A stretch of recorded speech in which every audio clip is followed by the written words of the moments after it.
الرحيم. يا أيها المزمل قم الليل إلا قليلا نصفه أو انقص منه قليلا أو زد عليه ورتل القرآن ترتيلا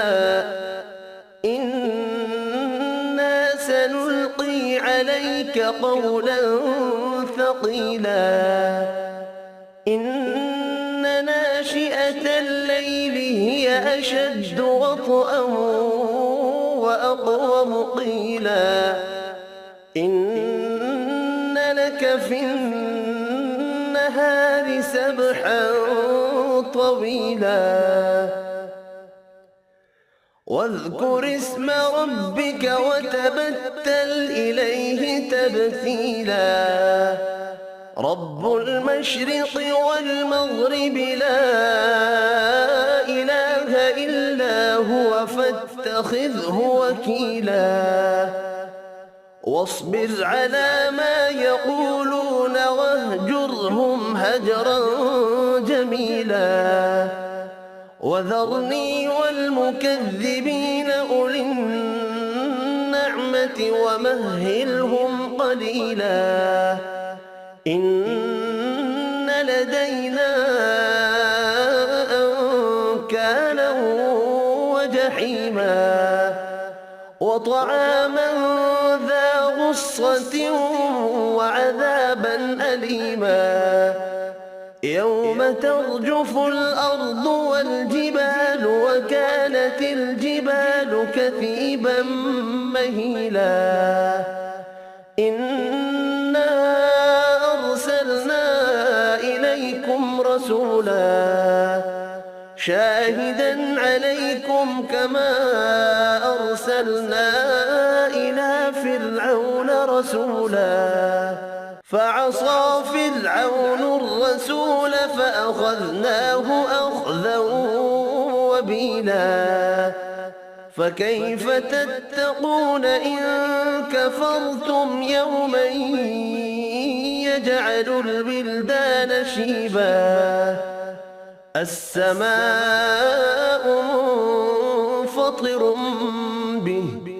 كان وعده مفعولا إن هذه تذكرة